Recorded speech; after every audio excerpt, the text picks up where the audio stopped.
Alright, Steph had to turn back time just to win this game because that first half was all magic, and a lot of it was from their defense.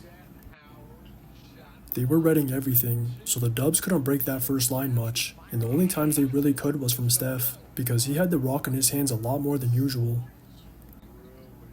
Every time he saw two off his screens or drew bodies, he made the right pass, and it wasn't just for Gary to roll, because he was generating just as many good looks from deep for the others.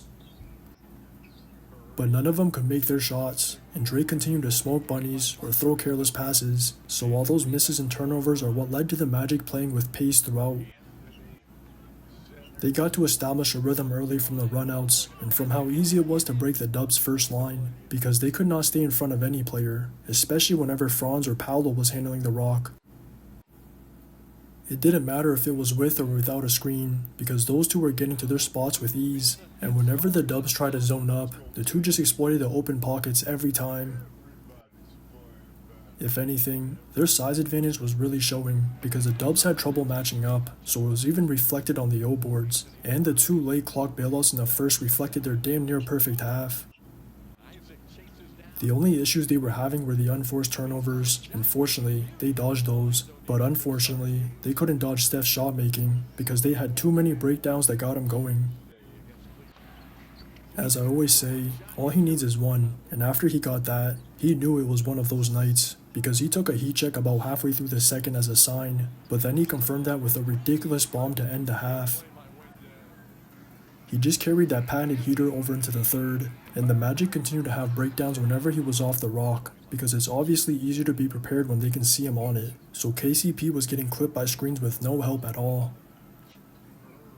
If he wasn't just getting clean looks, he was just frying off the dribble, and he was responsible for the ridiculous 37-11 run that turned into a 26-point swing throughout the quarter.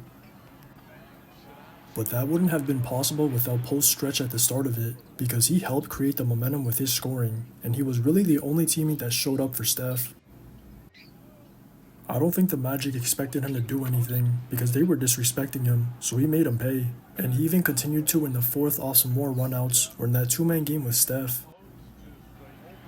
The both of them made all the crucial buckets, and the whistle throughout the quarter did help them maintain their control, but it wasn't just about the points, because those were also forcing the Magic to take it out the net the entire second half, so they lost that same pace and rhythm from the first half. Their offense was basically reduced to tough jumpers in the half court, because Paolo's matchup hunting wasn't working much, and Franz was struggling to get downhill.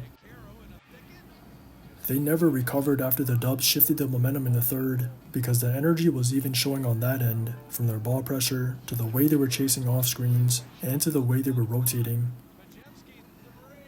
It still required a game-saving O-board from Dre down the wire, so he made up for his early sloppiness and a foul from deep on a possession prior, but that was the least he could do after all the carrying Steph and Post had to do. Just watch the tape. And Curry's going to go to the line. KCP fouling him up top.